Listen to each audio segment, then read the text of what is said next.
Today I am covering the steps to build this oh so popular bookrest with a few tweaks. It makes a cool gift, and it's an easy sell. Last week in the headlines, a Florida man stops reading just 4 books from breaking the Guinness World Record for the most books read in a lifetime. His reason? He was gifted a bookrest which made him feel nauseous. By not picking up the book, it helped hide the monstrosity underneath. Once in a while, I prefer to build something new and unscripted, meaning I don't put much planning into it beforehand, and you'll see why I generally shy away from doing this in the next 15 minutes. I also tried doing this cool bending wood method, but it's a lot harder on hard woods. Just another typical day in the shop. For this build, I picked up 2 boards from Menards, a mahogany and an aspen, just to give it some contrasting colors, and they are both 3/4 of an inch by 3.5 inch by 6 foot long. This should be enough to get me 2 of these bookrests. It is a wee bit more manageable to rip down smaller cuts than these really long boards. So I cut these 2 boards down to 22.5 inch pieces. I will be cutting them down to their final measurements later. Right now, I'm leaving a little extra just in case the boards slip and slide around during glue up. To make this cool looking gradient design, I kind of made up the spacing as I went along, and drew it out on paper to make sure everything looked alright. Here are the sizes you need to write down in your plans. You can also take a screenshot to fill in later. You'll need 1 of each measurement for your lighter and darker boards. And I need all eyes up here for a moment. Fellas, call your wives and kids into the room as well who couldn't give less of a crap. Do not do this. Do not set your fence to 1/8 of an inch and try to cut that little sliver. This is a recipe for kickback. Instead, try this. Set your fence so that it is the same thickness as your board's measurement right now. Your board should fit in there and slide nice and smooth with no real room for play in there. Then what you're going to do is you're going to deduct that 1/8 of an inch if you're starting with the 1/8 inch. Deduct your 1/8 inch and then deduct an additional 1/8 inch for the actual blade's kerf.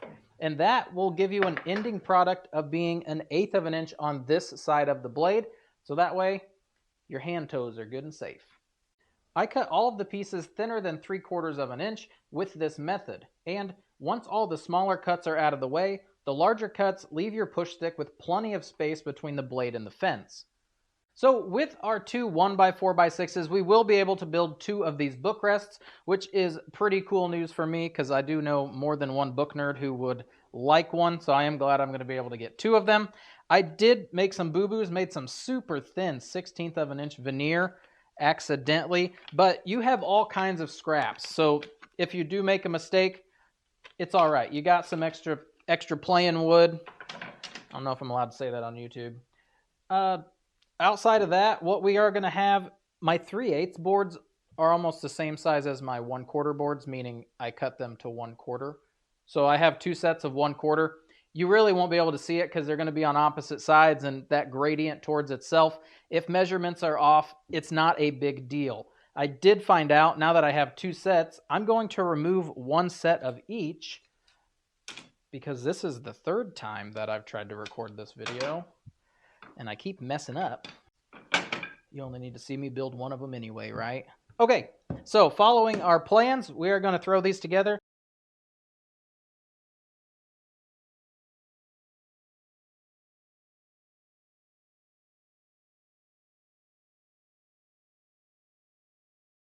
Yeah, that's going to look pretty sweet when she's done.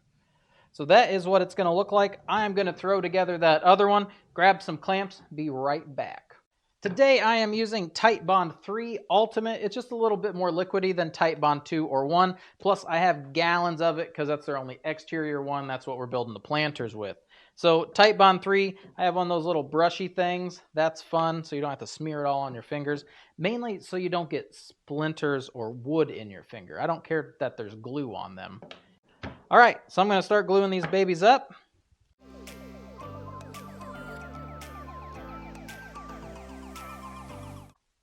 Okay, and you're just going to repeat this until you have all of them glued together. I'm not even going to film it just because it's going to be 40 minutes long. So, see you in a minute again. All right, you ready to watch me struggle? That's fun. So for these, I'm just going to tip them all down, squish it together. anchor it down to some clamps, and we're going to move on. Glue side facing you guys for all of them. Letting it soak in. See how it's kind of gone to this milky consistency? That means that it's starting to set up. If you're doing like an end glue up or something, it's good to let the glue get to that nature. Oh, I always do this. So you don't need to put glue on your first board because this one has glue on it. Doesn't matter. And for this, it doesn't have to be exact. I do just like to throw a square on here just to get things kind of lined up. Again, we do have a 1/4 inch to play with on both sides. Then I do take some scrap pieces and just put on the ends. These do have most of their rubber bumpers on them. Some of them are missing. So there is my beautiful little piece. Here comes the struggle bus.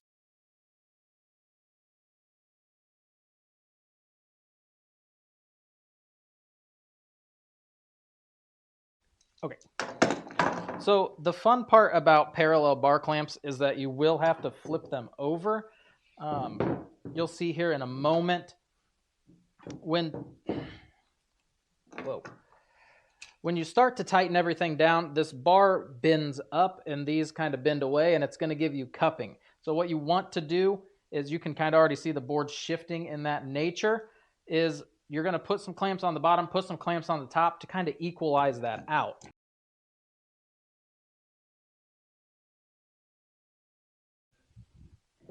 All right, I get them to be just kind of tight. I need 4 of these, but I'll show you for clamping purposes. I'm going to put one on the top and the bottom right here, and then clamp this into place. This is tricky.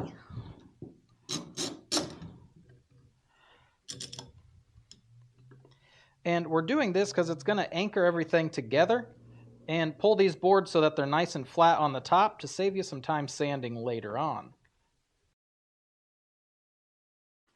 Walking around in the shop off camera.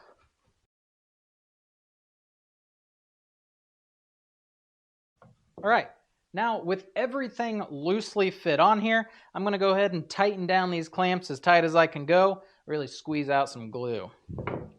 One is glued up. I'm just going to wipe off the top and bottom just to remove any extra glue. Get it off the workbench so it don't dry there. Glue up the next one. Couple days for me, a few seconds for you. I have pondered how to get these angles to match up to each other. I ended up buying a pin nailer, so we're going to talk about that for a little while I get these bad boys unclamped. So what is a pin nail? Well, a pin nail is basically just a headless brad nail that is also smaller in gauge. So these are a 23 gauge, these are 18 gauge. So you can see they are much bigger than these little pin nails. And by not having a head, that means when I fire it into the board, it's actually going to suppress down inside of it. You won't really see it. The only thing you're going to see is this little tiny dot from where it shot down into the piece. Now, these are not a fix-all. If you're using these, it's really more for molding or something smaller like this, to where I'm just trying to hold this into place so the glue is super suppressed and can dry there. The glue should be enough for this to hold together. However, I want to add an additional fastener because over time, with the heat, moisture, and exposure to different elements, the glue is going to expand, contrast, and it's going to weaken. So that is why I'm going to throw some pin nails into this. By no means do you have to use pin nails. I'm just wanting this to last a little bit longer. I don't know. So we're going to give it a shot. Let's check out what pin nails are. That is terrifying to watch. Yeah, it doesn't even punch through the back. You can tell she's getting real close to try. These are a 3/4. Hey, we made contact.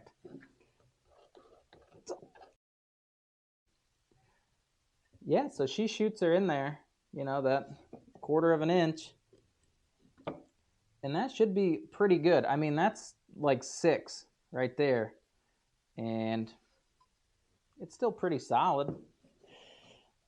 And if I can hide it into the grain, I think that'd be even better. So if I had like 4 of those puppies, I mean, that's pretty strong. Not to mention there's no glue. So that's just the nails holding into place. These little tiny baby adorable nails. These boards will be glued onto your project, so you're just going to knock them off with a hammer. And then you'll have a little residue we're going to have to clean up here in a little bit. Home run! Foul ball! What? My fantasy, I hit a foul ball?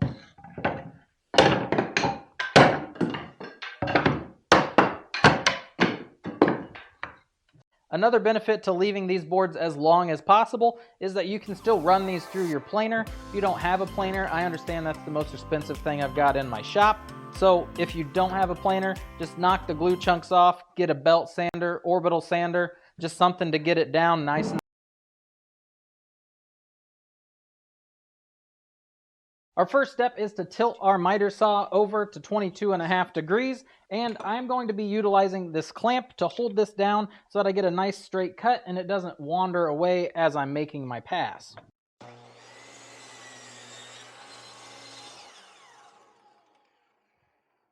Okie doke. Then what we are going to do is unclamp our board, flip him over, set him to 8 degrees, clamp everything back down, and make our next cut. So we want both of the angles to look like a trapezoid and not like a parallelogram, I think. Fact check those shapes.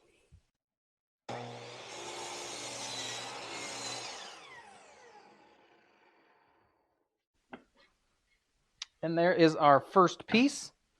Then what we will be doing is unclamping our board, flipping him over to 8 inches once again, clamp her down, and make our pass.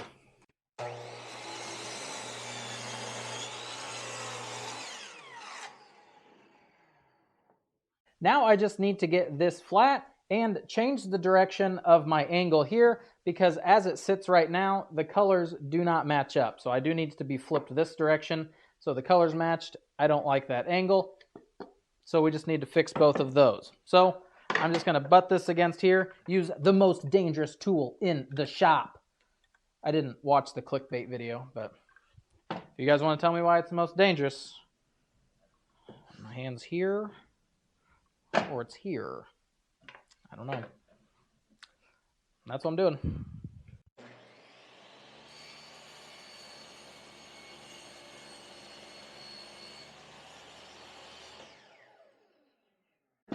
So I have flattened the one side, and then we are going to just set our angle over to 45 degrees.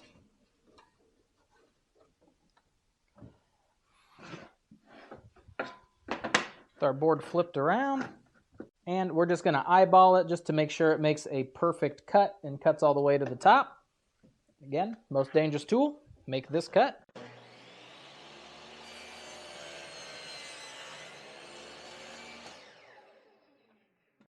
I was very close, but I need to bump in just a little bit more.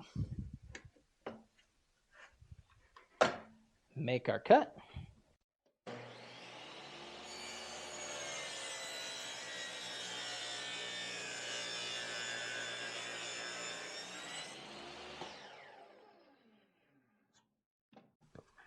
There we go. Now our angles match up so that it is going to, it's going to look correct. Luckily, I was able to salvage both of these book rests, and I kind of made them unique in their own ways. This one is a little bit thinner. It's a 1/2 inch material. This one is still set to 5/8, and this one here, the base and the actual part that the book rests on, I gave a 15-degree angle to. Thought that looked kind of cool. This one is also a little bit bigger because I had more material to play with versus this one that you remember snapped in half. So that's the two differences. Now I'm going to go ahead and sand both of them to make them nice and purty. It's a lot easier than doing it after glue up. And just remember, don't sand your cut edges. I'm going to sand these beveled ends, but don't sand anything that we're going to join together because it's just going to make it look poopy later on. To get these bad boys assembled, I am just using a Titebond 2, just a premium wood glue, and we're going to use the old blue tape method. However, I can't just lay down some blue tape like they do in the videos, and they butt the corners together, and they fold them, and they glue perfect, because this would be wrong, and I actually need this amount of spacing in between them, to where when you folded it, it would give you that sharp angle. I'm not dealing with all that. I'm going to just kind of hold it together and put tape on it. That's where we're at right now. For the glue up, any end grain that has contact with glue, I'm going to apply glue to that end grain, let it soak in, and then I'm going to apply more wood glue. And you'll see that the end grain is going to suck up most of that glue, and that's what it would do if you tried to glue this up with just one go. And I want there to actually be some surface glue to glue to my face of the board. Now, Steve Ramsey said it the best. If you think about your boards as little straws sticking up, the wood glue just kind of fills in those straws so that it has something for your face of the board to glue up against. That makes sense. He says it way better than I do. So I'm going to glue this guy and this guy. He is both a face, because I don't want to glue those, because that would be just another thing that I've done wrong today.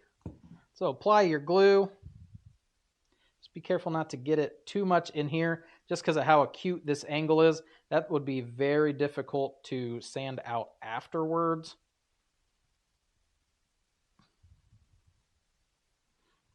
So I put a good amount of glue onto there.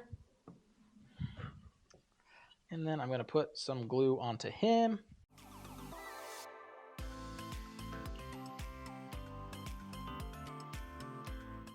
So I'm going to give that just a little bit of time to set up, because I want that to kind of change colors. It'll go almost into a clear, and that's what I'm looking for.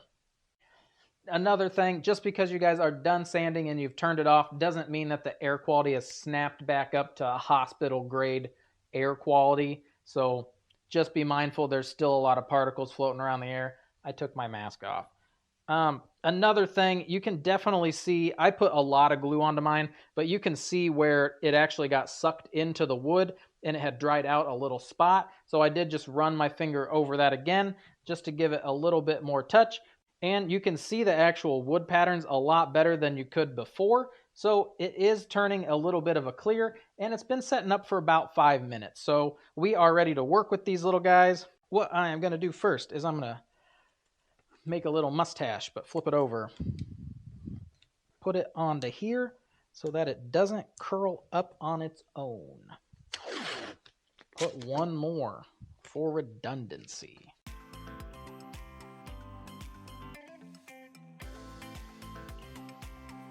Now I'm going to put my piece down. And this is mainly because I don't want it sliding around and that glue getting all over my freshly sanded side. So I didn't want that. And then match up that grain pattern. And we are going to just kind of glue him.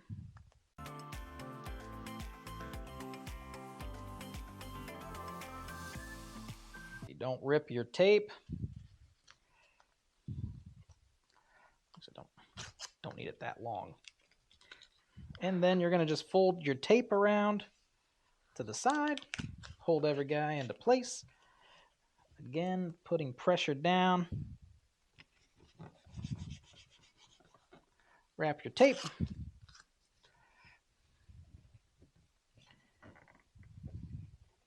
Bada bing. And then if you just kind of push this direction, remember that glue smeary thing I told you about? That's what I just did. Nice. Nice. There is that. We're going to have to touch up a little bit of it. Not a big deal.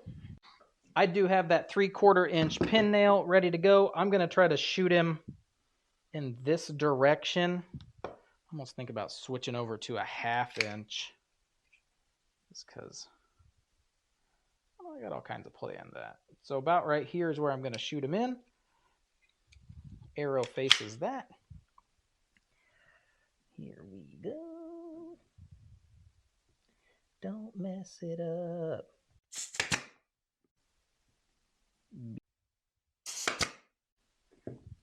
And unlike a brad nailer, this does not really give you a lot of kick. so your pieces aren't going to jar apart from each other. It's a very thin nail that you're shooting into there. Beauty. And there we go, 3 nails into there. That should hold them together beautifully. And we're going to repeat that step for the top, which the glue is getting very dry. So we'll hurry up and get this guy done on the top. She goes, oh, it's too acute of an angle. It's just too cute.